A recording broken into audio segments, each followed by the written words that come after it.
Halo, assalamualaikum warahmatullahi wabarakatuh. Kita bikin video ini jam 6 ya, baru kelar ngasih makan ikan, pulang nyerok tuh air jam 4 pagi. Jadi kita akan bahas di video ini mengenai ternak ikan cupang tapi pakan beli masih untung atau enggak, karena ikan cupang itu panen di usia 4 bulan baru bisa dijual. Jadi masaknya itu ketika di breeding Januari tanggal 1 Februari, dia di akhir bulan itu disortir pemisahan besgal dan celo yang notol-notol warna itu dinaikin ke botol.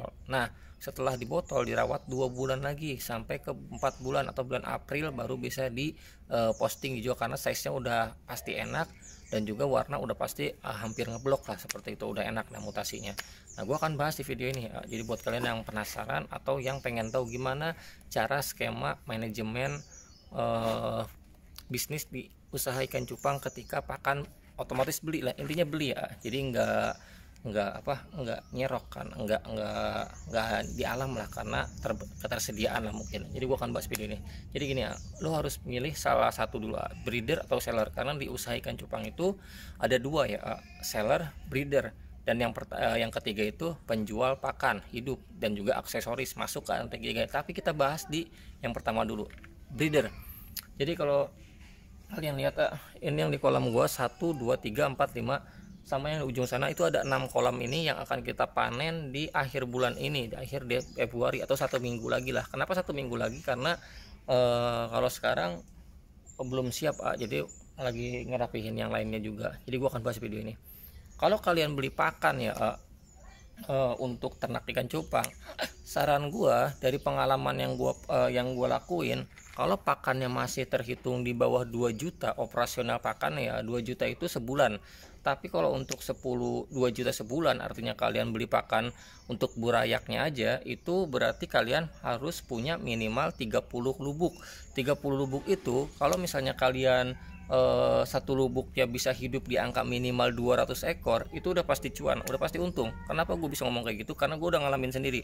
Nah, contohnya kayak gimana? Jadi gini, sebelum kalian ternak ikan cupang, pakannya beli, kalian harus pilih dulu salah satu jenisnya, yaitu kalian mau milih jenis yang mana. Karena sering gue bilang, jenis ikan cupang ada yang susah dijual, hanya kalangan tertentu aja yang hobi dan juga yang suka. Tapi kalau sebagian orang dia nggak suka ikan cupang jenis ini, karena ya itu gitu aja intinya.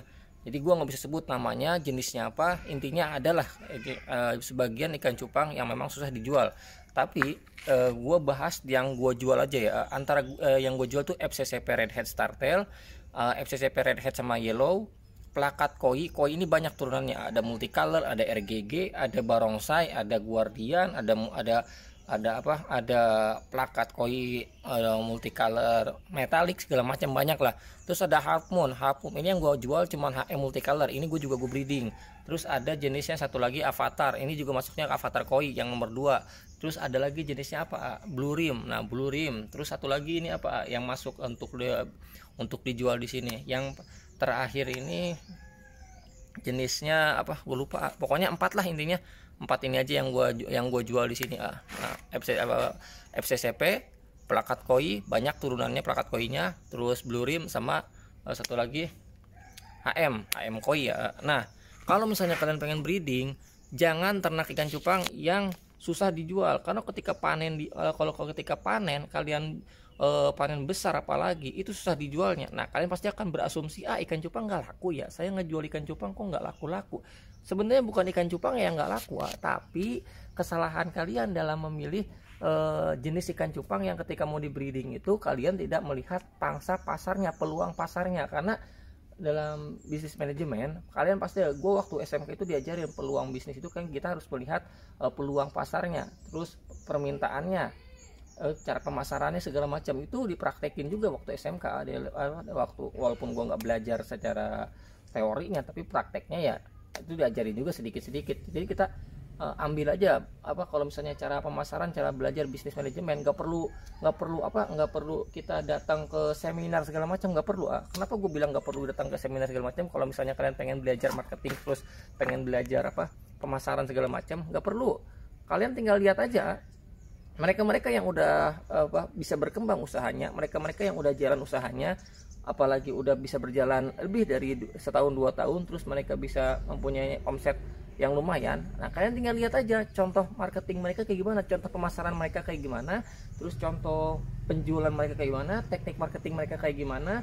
Nah, kalian dari situ tinggal lihat aja, oh caranya kayak gini, oh caranya kayak gini. Nah, kalian tinggal inovasi, kalian rubah dengan cara kalian sendiri, kalian inovatif. Nah, kalau misalnya udah ditentuin, kalian udah lihat, kalian udah melakukan teknik udah diinovasi untuk cara kalian sendiri lah, kalian tinggal lakukan aksinya seperti itu. Jadi kalau misalnya ada yang masih ngomong doang mah gampang. Nah, kalau misalnya kalian masih tetap ngomong doang gampang, terus kalian masih cuma punya pemikiran primitif kayak gitu, nggak akan bisa berkembang, nggak akan bisa maju, dan nggak akan bisa sukses. Kenapa? Karena ya udah pola pikirnya mandak di situ aja. Jadi ibarat kata tuh tinggal terima nasib aja, padahal nasib itu bisa diubah, kecuali kalau kematian nggak bisa diubah. Lo mau lari ke ujung dunia juga tetap akan mati. Tapi kalau misalnya keadaan miskin, atau bisa dibilang miskin kaya, itu bisa diubah dengan cara kita sendiri. Jadi ada orang kalau misalnya udah keadaannya susah, tapi ibarat kata ya udah gue tinggal terima nasib. Enggak, salah. Nasib itu bisa diubah, apalagi dalam keadaan ekonomi itu bisa diubah, tergantung lu mau gerak atau enggak. Nah, sekarang gue ajarin, kalau misalnya kalian beli pakan misalnya sebulan 1 juta lah. Nah, minimal 1 juta itu kalian harus punya 15 bubuk. 15 bubuk itu artinya kalian beli kutu air ya. Karena kutu air ini untuk ikan cupang bisa sampai sebulan. Nanti kalau udah sebulan, kalian tinggal kasih cacing sutra aja biar cepet gede. Aman nggak? Paling bagus diselang-seling. Jadi kutu air sama cacing sutra diselang-seling biar proporsional ikan itu aman dari badan dan juga foamnya. Jadi biar nggak ada yang nyendok atau nggak ada yang rusak lah badannya segala macam. Karena gue juga selang-seling kutu air, jentik nyamuk, cacing sutra. Bahkan sekarang cacing sutra cuma seminggu sekali aja, karena gue pakai jentik nyamuk yang ternak sendiri di empang belakang itu banyak banget, alhamdulillah. Terus kutu air juga gue nyerok di alam. Jadi walaupun gue nyerok di alam pakan ada, tapi gue beli cacing sutra itu nggak dikit juga. Jadi sebulan kalau sekarang pakan banyak ya paling cuma ngeluarin duit untuk cacing sutra 500.000 lah sebulan. Tapi sebelum gue jentik nyamuk ada, kutu air ada, kemarin sebulan kita beli pakan itu full ya. Nah, sebulan itu kalau kita beli pakan full itu 3 juta.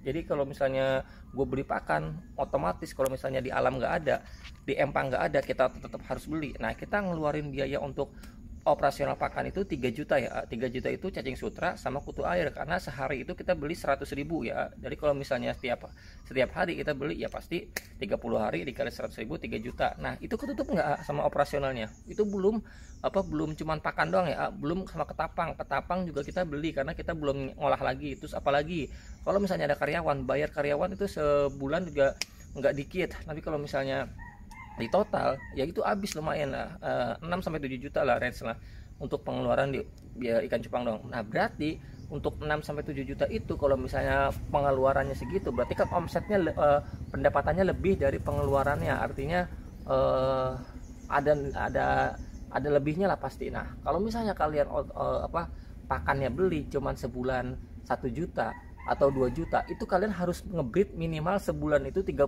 pasang ya. Kenapa minimal 30 pasang? Karena ikan cupang itu pasti ada rejekan ya. Sebagus-bagusnya genetik, sebagus-bagusnya indukan, walaupun gue juga punya indukan yang stabil genetiknya dari 2018, genetik multicolor simpanan, itu tetap ada rejekannya, tapi nggak banyak, cuman berapa persen doang, tapi itu masuknya ke hitungan reject. Nah, kalau misalnya kalian ngebreednya cuma 5 pasang atau 10 pasang, ibarat kata di bawah 10 pasang lah, kalian cuman pakannya beli minimal sebulan maksimal 1 juta lah, itu masih untung tetap masih untung. Pokoknya kalau kalian beli pakan sebulan itu cuma 5 juta ya, cuma 1 juta, itu masih untung. Tapi minimal ngebreednya sebulan 10-15 pasang, karena 10-15 pasang itu hitungannya kita satu lubuk itu bisa kita ambil yang bisa dijualnya itu 100 ekor, atau dari misalnya 300 ekor yang bisa disortir, yang bisa hidup, yang bisa sampai panen, itu dihitungnya satu lubuk 100 ekor. Jadi kalau misalnya 15 lubuk, kita hitung asumsinya 1.500 ekor. Nggak usah 1.500 ekor, kita ambilnya turunin lagi 1.000 ekor, karena pasti nanti ada yang mati segala macam. Tapi jangan sampai berpikir matinya gak. Tapi kita ambil amannya aja 1.000 ekor dari 15 lubuk. Nah, 1.000 ekor yang bisa dijual itu kalau misalnya partayannya aja 20.000 kali 1.000 ekor itu udah ketahuan 20 juta selama 4 bulan ya. Berarti kalau misalnya selama 4 bulan kita dapat asumsi 20 juta, pakannya kita beli pakan, terus perawatan, obat segala macam ikan di ikan cupang ya, habislah sekitar 3 juta. 20 dikurang 3 juta 17 juta. Berarti kalau misalnya 17 juta untuk 4 bulan itu kita dapat sebulannya itu berarti sekitar 4 jutaan lah, 4 juta koma sedikit lah. Tapi itu kalau misalnya kita cuma ngebreed 15 pasang dalam Januari doang. Tapi kan nggak mungkin. Februari kita ngebreed, Maret kita ngebreed, April kita ngebreed, bahkan sebulan bisa 2 kali breeding. Kalau misalnya tanggal 1 kita ngebreed 15 pasang, terus setelah kawin semua kita fullin lagi female-nya, terus kita kawinin lagi 3 minggu kemudian, terus sebulan bisa 2 kali di breeding. Artinya sebulan kita punya pasti ada yang gagal kawin atau macam. Jadi kalau 15 pasang kita ambil sedikitnya 10 pasang yang jadi sebulan kita punya 20 lubuk. Nah kalau 4 bulan berarti kita punya 80 lubuk. 80 lubuk kalau misalnya kalian pakannya beli cuman sebulan 1 juta 2 juta, itu masih untung banyak. Yang penting jenisnya kalian harus tentuin ya, jangan ngebreed ikan cupang yang permintaannya susah dijual, karena itu berpengaruh banget. Karena gue banyak banget yang WA gue, mau jenis ini enggak, gue lagi panen banyak kak, kagak mau. Kenapa? Karena susah dijual. Jadi gue aja yang punya nama, jujur aja gue aja yang bisa ngejual ibarat kata kayak kacang goreng aja susah ngejual jenis ini. Jadi nggak semua orang suka, intinya kayak gitu. Gue masih tahu doang, karena itu pengalaman gue pribadi. Jangan sampai lu ngalamin kayak gitu. Ibarat kata gue udah nyebur ke got, masa lu mau ngikutin gue nyebur ke got juga, kayak gitulah. Jadi tentuin jenisnya, indukan cupangnya, kalian harus perhatikan. Misalnya intinya permintaan yang gampang dijual, ya udah nggak usah susah-susah. Gue sebutin aja yang gampang dijual. Plakat koi banyak yang gue jual, RGG, barongsai, multicolor, guardian, terus avatar, terus apalagi multimetalik, terus HM half moon, HM multicolor ya. HM multicolor permintaan yang paling tinggi di HM itu HM multicolor yang warna merah, bukan yang Nemo ya. Jadi yang Nemo itu permintaannya di bawah yang merah, tapi yang paling tinggi itu yang merah. Jadi gue sebutin aja langsung yang paling gampang dijual. Nah yang susah dijual lu paham dah pokoknya ya. Jadi nggak usah gue sebut, nanti ada pro kontra lagi ya. Jadi gue ngasih ilmunya yang gue paham, yang gue alamin, yang gue kasih tahu ke lu ya. Semoga ada manfaatnya, itu aja ya pokoknya. Semoga ada manfaatnya lah. Jadi jangan diambil yang negatifnya doang. Jadi kalau hidup ya ambil yang positifnya, jangan negatifnya mulu yang diambil. Jadi berpikir positif terus, jangan yang negatif mulu. Jadi sekian dulu video kita kali ini, semoga ada manfaatnya. Kalau ada yang disuka jangan lupa like, comment, subscribe, dan jangan lupa follow Instagram kita di calon_cuan khusus 100 ribuan langsung dapat settingan ajib. Jadi buat kalian stop ya ngebreed ikan cupang yang susah dijual, dan juga ngebreed ikan cupang yang cuman kuantiti doang, nggak ada kualitasnya, capek doang. Nanti ketika panen kalian bakal keluar susah dijual ikan cupang, padahal kalian sendiri yang nentuin ikan cupangnya di breeding di awal nggak ada kualitasnya segala macam. Jadi assalamualaikum warahmatullahi wabarakatuh.